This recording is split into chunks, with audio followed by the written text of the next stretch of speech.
अगर 65 आपके नंबर आते हैं तो आप सेलेक्टेड हैं। इस 35,980 लोगों में ही आना है। सब झूठे हैं अगर आपका वजूद है। हे एवरीवन, कैसे हैं फ्रेंड्स? मैं उम्मीद कर रही हूँ आप सब बहुत अच्छे होंगे।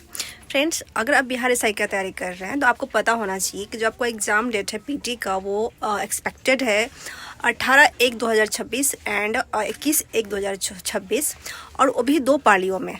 ठीक है, तो इससे अंदाज़ा आप लगा सकते हैं कि कहीं ना कहीं जो कंपटीशन है वो पहले के कंपेरेटिवली 1275 के कंपेरेटिवली अधिक है, क्योंकि 1275 का जो एग्ज़ाम हुआ था पीटी का वो एक ही दिन में 2 शिफ्ट में हुआ था और यहाँ 2 डेट में 2 शिफ्ट में होने वाली है। तो इससे आप एक अनुमान लगा सकते हैं कि आपको पहले की तुलना में थोड़ा कंपटीशन ज़्यादा देखने को मिल सकता है। तो इस कंपटीटिव माहौल में आपको कैसे, आपके पास अभी अगर बात करें तो 75 डेज लेफ्ट हैं, बचे हुए हैं। तो इस 75 डेज में आपको किस प्रकार की रणनीति रखनी चाहिए अपनी पढ़ाई को लेकर, अपना बुक लिस्ट को लेकर एंड अपनी स्ट्रेटजी को लेकर के। अगर आप एक बिगिनर हैं एंड आपके मार्क्स 45-50 आ रहे हैं, अगर आप थोड़े आपका पढ़ाई अच्छा है, थोड़ा आपकी तैयारी अच्छी है, आपका स्कोर 60 आ रहा है एंड उसको 5 मार्क्स और बढ़ाने की ज़रूरत है, क्या है, कितना कट ऑफ के लिए आपको तैयारी करना चाहिए, इन सारी बातों को इस वीडियो में देखेंगे। तो प्लीज़ इस वीडियो को पूरा वॉच कीजिएगा ताकि आपको एक मतलब सही आइडिया एंड सही अप्रोच मिल सके। क्योंकि मैंने फ्रेंड्स इसी अप्रोच के तहत मैंने 3 बार पीटी और 3 बार मेंस मैंने वो क्लियर किए हैं, तो इसलिए मैं आपको गाइड कर पा रही हूँ। बाकी as you wish, your choice कि आप मुझे फॉलो करें नहीं करें, इट्स योर चॉइस। बट मैं जो भी बताऊंगी बहुत जेन्युइन बताऊंगी और बहुत ही सटीक बताऊंगी, जो कि आपके लिए बहुत यूज़फुल होगा। तो चलिए वीडियो को शुरू करते हैं। तो सबसे पहले हम बात करते हैं कंपटीशन का, कि कंपटीशन है कितना, आपको कितने मार्क्स को टारगेट लेके चलना चाहिए कि ताकि आप पीटी को इजीली क्वालिफाई कर सकें। एंड अगर आप बिगनर हैं तो आपको कैसे अपनी स्ट्रेटजी रखनी चाहिए उस पर मैं बाद में आऊँगी। पहले हम देखते हैं कि कितना कंपटीशन है पहले के तुलना में। तो फ्रेंड्स, अगर हम बात करें 1275 वाली में, तो वहाँ पे 1275 पोस्ट था। एंड बात करें कि कितने स्टूडेंट वहाँ अप्लाई किए थे, तो वो किए थे 6,60,000 समथिंग। ठीक है, लेकिन कितने एग्ज़ाम दिए थे, तो 5 लाख कुछ थाउजेंड समथिंग। तो अगर मैं बात करूं कि कितना टोटल जो है पीटी में रिज़ल्ट आता है, तो जितना भी पोस्ट होता है ना, उसका 20 गुना आपको पीटी में रिज़ल्ट आता है। डेट मीन्स ये हुआ कि अभी 1799 पोस्ट है, अगर उसमें मल्टीप्लाई करेंगे 20 का तो करीब 35,980 पोस्ट आ रही है। तो आपको ये माइंड में रखना होगा कि हमको किसी भी तरह से इस 35,980 लोगों में ही आना है, क्योंकि यही जो लोग हैं वो मेंस का एग्ज़ाम देंगे। अगर आप फ्रेंड्स 35,980 रेशियो है ना, जो अगर पिछले प्रीवियस 1275 वाली में करीब 6 लाख फॉर्म आए थे, तो हम मान के चल सकते हैं कि इस बार 1 लाख अधिक आएंगे। तो अगर हम 35,980 रेशियो करते हैं 7 लाख, तो करीब आपको देखने को मिलेगा 1:19। कहने का मतलब ये है कि प्रत्येक एक सीट के लिए 19 लोग फाइट करेंगे। तो आप समझ रहे कितना कंपटीशन है। आपको 19 लोगों को पीछे करना होगा, देन आपका जो पीटी में जो रिजल्ट है वो होने की संभावना है। ये तो बात हो गया कि कितना कंपटीशन है। अगर हम बात करते हैं कट ऑफ की, तो फ्रेंड्स, अगर आप फीमेल है तो आपको पता होना चाहिए फीमेल का थोड़ा आरक्षण है 35%। तो अगर हम प्रीवियस कट ऑफ की बात करें, तो जो फीमेल का जो कट ऑफ है वो है करीब 110। जनरल महिला की कट ऑफ है 110। अगर आप कैटेगरी वाइज हैं तो 1-2 नंबर आप डिक्रीज कर ले, उसके अकॉर्डिंग आप समझ सकते हैं कि कितनी कट ऑफ जा सकती है। 110 कहने का मतलब ये हुआ कि 100 में 55 नंबर आप लाएंगे तो आपकी जो सिलेक्शन की चांसेस है PT, for PT, only PT की मैं बात कर रही हूँ, तो आप मैक्सिमम चांसेस है कि आपकी सिलेक्शन जो है वो हो जाए। लेकिन हम बात करते हैं इस बार का, तो इस बार का थोड़ा सा मतलब थोड़ा कट ऑफ में भी थोड़ा 1-2 नंबर इधर उधर रहे। तो अगर 55 प्रीवियस का गया है वही जनरल महिला का, तो इस बार 2 नंबर ज़्यादा जाएगा, 3 नंबर ज़्यादा जाएगा, इससे ज़्यादा नहीं जाएगा। अगर आप फीमेल हैं, जनरल कैटेगरी से हैं, अगर आपके 59 नंबर आ रहे हैं, है ना, तो आप अपने आप को सिक्योर मान सकते हैं फॉर पीटी। अब मैं बात करूँगी फाइनल मेरिट लिस्ट का बात अलग है, लेकिन मैं यहाँ सिर्फ और सिर्फ पीटी की बात कर रही हूँ। अगर आपके 58 एंड 59 नंबर आ रहे हैं तो आप श्योर रहिए आप मेंस के प्रिपरेशन के पर्पस से आप तैयारी को शुरू कर दीजिए अभी से ही, क्योंकि मेंस के समय आपको ज़्यादा वक्त नहीं मिलेगा। ऐसा पैटर्न रहा है कि मैक्सिमम 2 से 3 महीने में इसकी मेंस ले ली जाती है। अब हम बात करते हैं बॉयज़ लोगों का। तो बॉयज़ लोगों का हम प्रीवियस कट ऑफ देखें पीटी का तो 129 गया है, ठीक है। तो करीब करीब मान सकते हैं कि अगर 100 मार्क्स में देखें तो 65 गया है। अगर 100 क्वेश्चन है तो उसमें अगर 65 आपके नंबर आते हैं तो आप सेलेक्टेड हैं फॉर पीटी। लेकिन इस बार अगर हम 2 नंबर बढ़ा दें, 3 नंबर बढ़ा दें तो 66, 67, 68, 68 आपके आते हैं सेट प्रैक्टिस में, तो आप अपने आप को मान सकते हैं सिक्योर फॉर पीटी रिजल्ट। तो इस प्रकार आपने जाना कि कितना कट ऑफ में भी रह सकती है एक्सपेक्टेड, है ना। तो अगर फ्रेंड्स आपके इस बाउंड्री लाइन में आप हैं देन अच्छी बात है। आप इसका मतलब ये नहीं कि आप रिलैक्स हो जाइए, आपको क्या करना है कि अपनी मेहनत को और डबल कर लेना है। क्यों? क्योंकि इससे रिजल्ट तो नहीं होने वाला है ना। आपको अपने मेरिट लिस्ट में आने के लिए जितना अभी आपके मार्क्स आ रहे हैं ना उसमें 10 मार्क्स और ऐड कर देने हैं। तो ऐसा नहीं आप सोच लीजिएगा कि मेरे तो इतने आ रहे हैं, हम तो पीटी के लिए सिलेक्टेड हैं तो अभी मुझे मेहनत करने की ज़रूरत नहीं फ्रेंड्स, गलत बात है ना। ये ऐसा नहीं सोचना है, आपको और अपनी मेहनत को और ज़्यादा कर देना है ताकि आप अंतिम रूप से आपकी चयन हो सके, है ना। अगर आपके अभी बॉयज़ लोग का 69 गया है कट ऑफ पीटी के लिए, तो अगर फाइनल मेरिट लिस्ट की बात करें तो कम से कम 80-82 जनरल का बहुत ज़्यादा चांसेस है कि रह सकता है। मैं फाइनल सिलेक्शन की बात कर रही हूँ, नॉट फॉर मेंस, मैं फाइनल सिलेक्शन की बात कर रही हूँ। और महिलाओं के लिए 59 पीटी का कट ऑफ है, उसमें 10 आप ऐड कर देंगे तो आपकी चांसेस है कि आप फाइनल मेरिट लिस्ट तक आप पहुँच सकते हैं।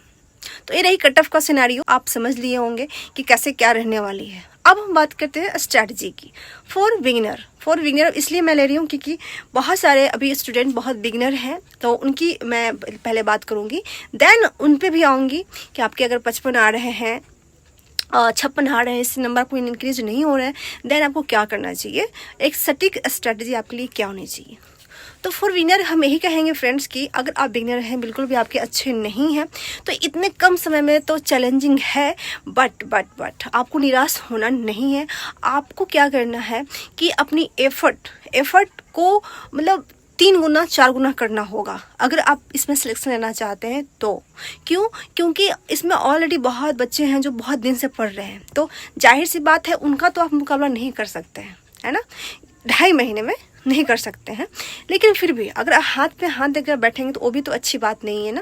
लेकिन कोशिश करनी चाहिए, जितनी अभी तैयारी आप कर लेंगे 2.5 मंथ में, मे बी मान लेते हैं इसमें सिलेक्शन आपका नहीं हुआ, तो आप आने वाले जो अपकमिंग एग्ज़ाम है लाइक CGL है, AEDO है, BSCC इंटर लेवल है एंड बहुत सारे और भी एग्ज़ाम आएंगे, तो उसमें आपका ये सरप्लस हो जाएगा, ठीक है। तो आपको करना क्या है फ्रेंड्स, आपको पता है कि 24 आवर्स का दिन एंड रात होता है, तो आप 6 घंटा सोए, 1 घंटा 2 घंटा खाए पिए इधर उधर, है ना, 8 घंटा, बाकी के आपके पास कितना घंटा बचा, तो आपके पास बचा 16 आवर्स। तो 16 आवर्स में आप पर डे 3 घंटा अपने सेट प्रैक्टिस को दें।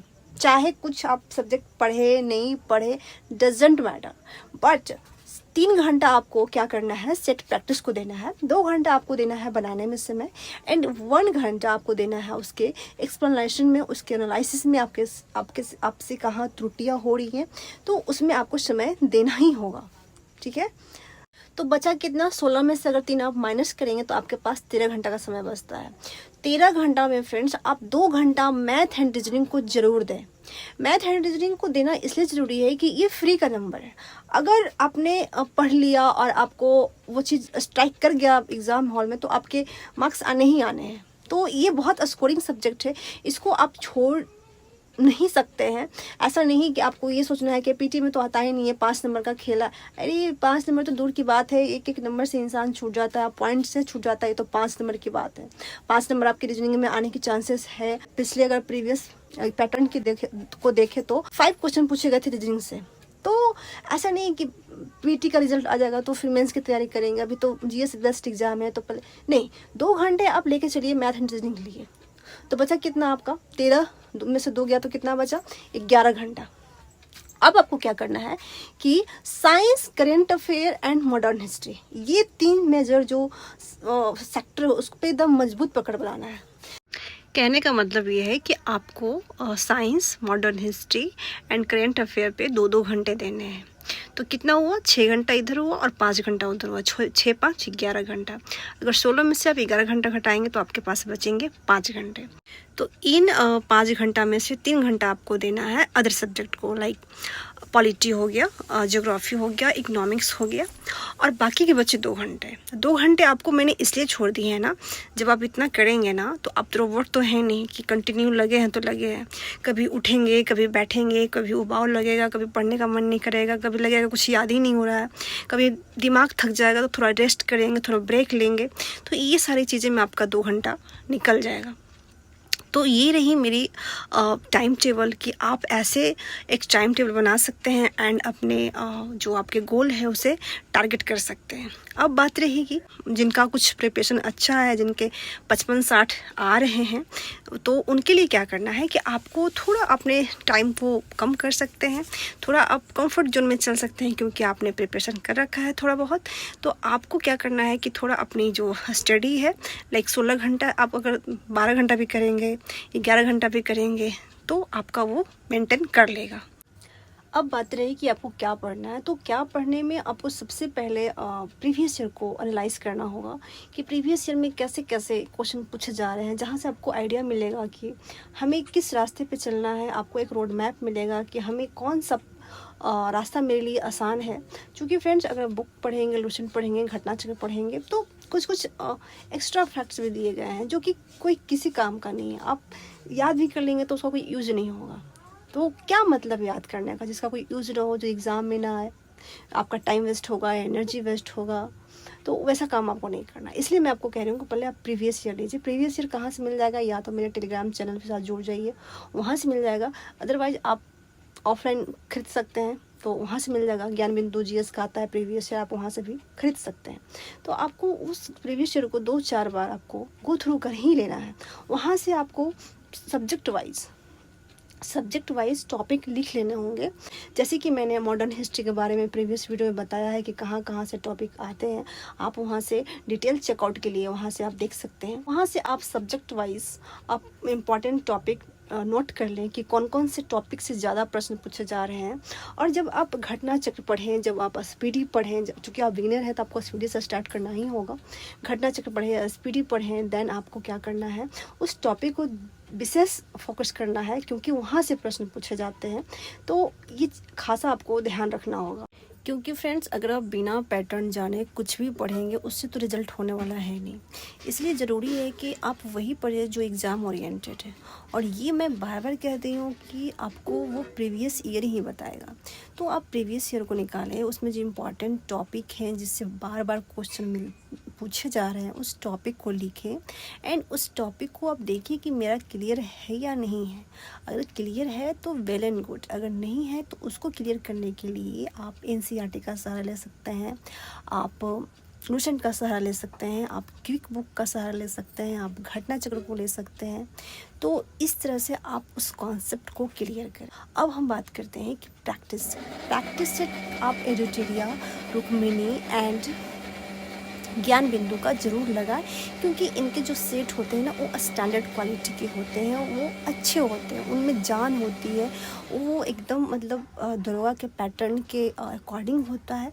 तो आपको ऐसा लगेगा कि हाँ मैं उसी का पेपर दे रही हूँ। तो आप इस सब प्रकाशन का ज़रूर लगाएं। देन आप अदर प्रकाशन का भी लगा सकते हैं, लाइक अरिहंत का हो गया, किरण का हो गया, तो आप लगा सकते हैं। और जो भी क्वेश्चन गलत होते हैं ना उसका एनालिसिस ज़रूर करें, उनके जो त्रुटियां होती हैं वो ज़रूर नोट डाउन करें। जो आपको लग रहा है कि मैं बार बार भूल रही हूँ, तभी आपके जो एक एक नंबर जो आपके नहीं बढ़ रहे हैं 55 से, कुछ लोग कमेंट करते हैं कि मेरा 55 से ज़्यादा नहीं हो रहा है, कुछ लोग कमेंट करते हैं 60 से ज़्यादा नहीं हो रहा है। तो वो इसलिए नहीं हो रहा है फ्रेंड्स कि आप उस पर वर्क नहीं कर रहे हैं। आपको लगता है कि अब 1-2 नंबर के लिए इतना मेहनत करें, तो पता है 55 तक लाना नंबर आसान है। 55, 50, 55 से बाद का जो नंबर बढ़ता है ना वो बहुत कुछ पढ़ेंगे तो आपका 2 नंबर बढ़ेगा। और स्टूडेंट को लगता है कि 2 नंबर के लिए इतना मेहनत करें। हाँ जी, करना पड़ेगा, आपको इतना मेहनत करना पड़ेगा। बचपन से जो बात का नंबर होता है ना, उसको बढ़ाने के लिए काफ़ी मेहनत करने होते हैं। बहुत सारे फैक्ट्स पढ़ेंगे ना तो आपको 2 नंबर बढ़ेगा। तो आपको इसलिए आपके नंबर इंक्रीज नहीं हो रहा है क्योंकि आप सेट प्रैक्टिस की त्रुटियाँ पे काम नहीं कर रहे हैं। आपको लगता है कि 2 नंबर के लिए 1 नंबर के लिए हम इतना करेंगे, आपको करना पड़ेगा। तब जाके आपके जो नंबर कांस्टेंट है ना, वो इंक्रीज करना धीरे धीरे ग्रेजुअली शुरू हो जाएगा। एंड जब आप इस प्रैक्टिस को, इस कंटिन्यूटी को आप 2.5 महीने 3 महीने रखेंगे ना, तो देखिएगा आपको ऑटोमेटिक आपके जो नंबर है ना, आपको कब बढ़ने लगेगा, कब आपके सेट में अच्छे नंबर आने लगेगा, आपको खुद पता नहीं चलेगा। तो ये नहीं मेरी स्ट्रैटेजी। आपको कैसा लगा प्लीज़ बताइएगा। उम्मीद करती हूँ अच्छा लगा होगा। अगर आपको अच्छी लगी होगी, अगर हेल्पफुल लगी हो तो प्लीज़ वीडियो को लाइक कर दीजिएगा, चैनल को सब्सक्राइब कर दीजिएगा। एंड कुछ सुझाव हो तो कमेंट सेक्शन में कमेंट कर दीजिएगा। मिलते हैं किसी नेक्स्ट हेल्पफुल वीडियो में। तब तक के लिए आप पढ़ते रहिए एंड बहुत पढ़िए, जितनी आपकी क्षमता हो सब लगा दीजिए, क्योंकि आपके पास अगर पैसे हैं तो सब कुछ है, अदरवाइज यहाँ कुछ नहीं है, कोई किसी का यहाँ नहीं है। सब कुछ मतलब नकली है, सब झूठे हैं। अगर आपका वजूद है तो ठीक है, अदरवाइज कोई किसी का नहीं है। इसलिए मतलब समझिए कि डू एंड डाई, करो या मरो। तो लगा दीजिए, झोंक दीजिए और खूब पढ़िए, खूब मेहनत कीजिए। और एक नौकरी तो चाहिए ही, एक सेल्फ डिपेंडेंसी तो चाहिए ही, है ना। तो ठीक है फिर।